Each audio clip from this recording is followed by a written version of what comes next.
So hello guys, welcome to our channel. তো আজকের এই ভিডিওতে আমরা কথা বলবো ইন্ডিয়ান ফুটবল রিলেটেড বেশ কিছু গুরুত্বপূর্ণ আপডেট নিয়ে, যেমন আপকামিং মরশুমের আইএসএল লাইভ নিয়ে, কোন কোন চ্যানেল ইন্টারেস্টেড, কারা নাম জমা দিল, এই বিষয়টা নিয়ে কথা বলবো। মোহনবাগানের অন্যতম সেরা বিদেশি মিগুয়েল ফিগুয়েরা কিন্তু গভীর রাতে কলকাতায়, তো এটা নিয়ে কথা বলবো। লালিয়ানজোলা ছাংতের অফিসিয়াল অ্যানাউন্সমেন্ট হয়ে গিয়েছে, তিনি কি পরের ম্যাচে খেলবে, ছাংতে কবে মোহনবাগান টিমের সঙ্গে যোগ দিচ্ছেন, এটা নিয়েও কথা বলবো। আনোয়ার আলী মোহনবাগানকে নিয়ে কি বলল, সেই বিষয়টাও তোমাদেরকে জানাবো। জেসন কামিংস কি মোহনবাগানেই থাকছে, একটা গুরুতর হিন্টস কিন্তু পাওয়া গেল মোহনবাগানের তরফ থেকে, কি সেই হিন্টস সেটা নিয়েও কথা বলবো। পাশাপাশি নর্থ ইস্ট ইউনাইটেড এফসিকে নিয়ে কথা বলবো। তো ভিডিওটা ইন্টারেস্টিং হবে, শেষ পর্যন্ত দেখতে থাকো। আর আমাদের এই চ্যানেলে যারা প্রথমবার এসেছো তারা অবশ্যই সাবস্ক্রাইব করে পাশের বেল আইকনটিতে অল প্রেস করে দিও। তো চলো শুরু করা যাক। প্রথমেই আমরা কথা বলে নেব নর্থ ইস্ট ইউনাইটেড এফসিকে নিয়ে। তো নর্থ ইস্ট ইউনাইটেড এফসি টিমটার যে মেন মেরুদণ্ড সেটা হচ্ছে আলাদিন আজারেই। আর কেন এটা বলছি, লাস্ট ইয়ার আলাদিন না থাকায় নর্থ ইস্ট কতটা সাফার করেছে, গোল করতে পারেনি, এগুলো তোমরা দেখেছো। তবে এই মরশুমে আলাদিন আজরাই আবারও ফিরে এসেছে, আর ফিরে এসেই তিনি প্রমাণ করেছেন কেন নর্থ ইস্ট টিমের এই আলাদিন আজরাইকে ভীষণভাবে প্রয়োজন। গতকালকে ডুরান্ড কাপের ম্যাচে খেলতে নামে কিন্তু নর্থ ইস্ট ইউনাইটেড এফসি, আর সেখানে তারা 6-0 গোলে জিতেছে। আর আলাদিন আজরাই কিন্তু ফিরে এসেই হ্যাট্রিক করলেন আবারও নর্থ ইস্ট জার্সিতে, এবং পরপর দুটো মরশুম ডুরান্ড কাপ চ্যাম্পিয়ন হয়েছে কিন্তু এই নর্থ ইস্ট ইউনাইটেড এফসি। আর চ্যাম্পিয়নদের মতোই কিন্তু প্রথম ম্যাচটাতে দুর্দান্তভাবে জয় তুলে নিল। তবে আলাদিন আজরাই ফিরে আসায় কিন্তু নর্থ ইস্টকে আরও একটা অন্যরকম লাগছে লাস্ট ইয়ারের তুলনায়। আর 6টা গোল আলাদিন আজরাই কিন্তু 3টে করেছে, লালরিন জোয়ালা একটা গোল করেছে, রিদিম তেলাং একটা গোল করেছে, এবং তাদের নতুন সাইনিং ডায়মন্ড হারবার এফসি থেকে আসা যে স্প্যানিশ মিডফিল্ডার অ্যান্টোনিও মোয়ানো, তিনিও একটা গোল করেছে। বলা বাহুল্য নর্থ ইস্ট ইউনাইটেড এফসি কিন্তু প্রাইম টাইমে আবারও ফিরছে। আশা করব আপকামিং আইএসএলে তারা কিন্তু যে কোনো টিমকে ভালোভাবে টেক্কা দেবে। তো দেখা যাক পরবর্তী সময়ে কি করে নর্থ ইস্ট ইউনাইটেড এফসি। এরপরে যদি আমরা কথা বলি আনোয়ার আলীকে নিয়ে, আনোয়ার আলী কিন্তু মোহনবাগানকে নিয়ে ইস্টবেঙ্গল দিবসে একটা বড় মন্তব্য করলেন। কি মন্তব্য করলেন আনোয়ার আলী, তিনি জানিয়েছেন, সবাই জানেন আমরা ডার্বি হেরেছি, এখনও ওদের বিরুদ্ধে অনেক ম্যাচ বাকি আছে, এখন পুরো মরশুমটাই বাকি, ওদের দেখে নেব। তো দেখা যাক আনোয়ার আলী কতটা দেখতে পারে মোহনবাগানকে, অপেক্ষায় থাকবো। আনোয়ার আলী কিন্তু প্রতিশ্রুতি দিচ্ছে একরকম মোহনবাগানকে দেখে নেওয়ার, অর্থাৎ ডার্বিতে হারানোর একটা প্রতিশ্রুতি বলাই যায়। তো সেটা সময় বলবে, দেখা যাক কী হয়। তোমাদের কি মনে হয় এই মরশুমে ইস্টবেঙ্গল না মোহনবাগান, কোন টিম বেশি শক্তিশালী, সেটা কমেন্টে জানিও।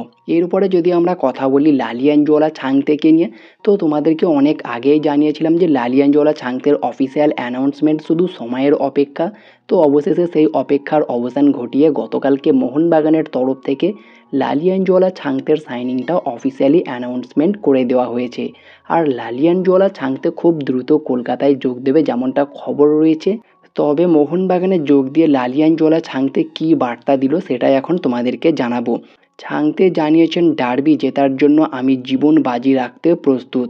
এই বছর আরও শক্তিশালী দল গড়েছে মোহনবাগান, তাতে শুধু ডার্বি নয়, সব ট্রফি আমরা জিততে পারি। পাশাপাশি তিনি এটাও জানিয়েছেন, ভারতের যে কোনো ফুটবলারের মনেই সবুজ মেরুন জার্সি পরে খেলার স্বপ্ন থাকে। ছোটোবেলা থেকেই ভাবতাম কলকাতায় যদি খেলতে যাই তবে মোহনবাগানেই খেলবো, সেই স্বপ্ন পূরণ আমার হলো। অন্য ক্লাবের প্রস্তাব থাকলেও তিনি কিন্তু মোহনবাগানকেই বেছে নিয়েছেন। আর কারণ হিসাবে তিনি জানিয়েছেন ঐতিহ্যবাহী এবং সাফল্যের নিরিখেই তিনি কিন্তু মোহনবাগান ক্লাবকে চয়েস করেছেন। তো হ্যাঁ, ছাংতের কাছে আরও কিছু ক্লাবের প্রস্তাব ছিল, তবে তিনি মোহনবাগানকেই চুজ করেছেন। তো ছাংতের জন্য বাকি মরশুমটা যেন ভালো যায়, এটা এখন কামনা করব। এরপরে যদি আমরা কথা বলি মুম্বাই সিটি এফসির একটা সাইনিং আপডেট নিয়ে, তো Mumbai city FC Kerala Blasters এফসির ইয়ংস্টার ফরওয়ার্ড মোহাম্মদ আফজালকে কিন্তু চূড়ান্ত করে ফেলেছে, যেমনটা খবর বেরিয়ে আসছে বর্তমান সময়ে। এই দুর্দান্ত ভারতীয় সেন্টার ফরওয়ার্ডকে কিন্তু অফিসিয়ালি কনফার্ম করে অফিসিয়ালি অ্যানাউন্সমেন্ট করে দিয়েছে। আর এই মোহাম্মদ আফজালের উপরে ওড়িশারও কিছুটা ইন্টারেস্ট ছিল, তবে শেষ মুহূর্তে তিনি মুম্বাইতে সই করে একটা বড় চমক দিলেন। এরপরে যদি আমরা কথা বলি আইএসএল লাইভ নিয়ে, তো আইএসএল 2026-27 মরশুমে লাইভ নিয়ে অর্থাৎ মিডিয়া রাইট নিয়ে কিন্তু একটা বিড ডাকা হয়েছে। আর সেখানে যে 5টা নাম বর্তমানে উঠে এসেছে, একটা সনি স্পোর্টস নেটওয়ার্ক, একটা জিও হটস্টার, আর একটা হচ্ছে ফ্যানকোড এবং একটা বিদেশি মিডিয়া রাইট নিপ নামে একটি কোম্পানি, মেবি ইউএসের কোনো মিডিয়া রাইট হতে পারে, এবং পাশাপাশি জি কোম্পানিও কিন্তু অ্যাপিল করেছে। অর্থাৎ এই 5টা চ্যানেল কিন্তু বর্তমানে এগিয়ে রয়েছে, যারা কিন্তু আইএসএল দেখানোর জন্য ইন্টারেস্টেড। তো দেখা যাক, এখনও সময় রয়েছে।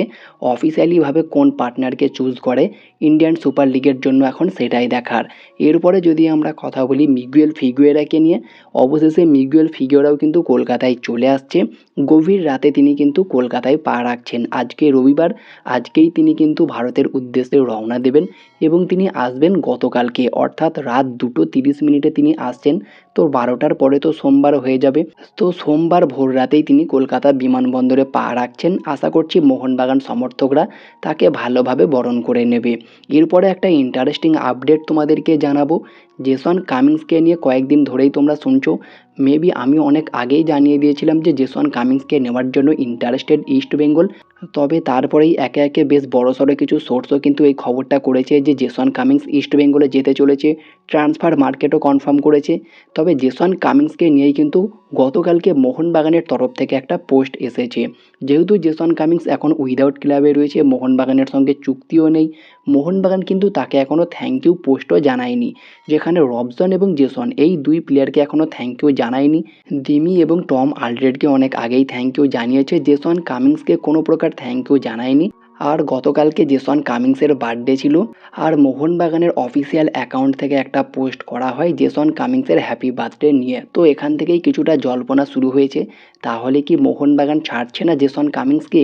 এটা একটা কিন্তু বর্তমানে বড় জল্পনা উঠে এসেছে। তবে ইস্টবেঙ্গল কিন্তু নেওয়ার জন্য খুব ভালো রকম কাজ শুরু করেছে। ইস্টবেঙ্গল একটা ভালো প্রস্তাবও দিয়েছে জেসন কামিন্সকে। দেখা যাক জেসন কামিন্স কোন ক্লাবে সই করে, নাকি চমক দিয়ে নতুন কোনো ক্লাবে চলে যায়। ইস্টবেঙ্গলে যাওয়ার পসিবিলিটি বর্তমানে সবচেয়ে বেশি, বাকি সময় বলবে। পরবর্তী সময়ে চূড়ান্ত কোনো খবর পেলে অবশ্যই তোমাদেরকে জানাবো। তো এই ছিল আজকের ভিডিওটি ভালো লাগলে লাইক শেয়ার কমেন্ট করে চ্যানেলটিকে সাবস্ক্রাইব করে পাশের বেল আইকনটিতে অল প্রেস করে দিও। তো দেখা হচ্ছে নেক্সট কোনো ভিডিওতে। Bye bye, have a good day.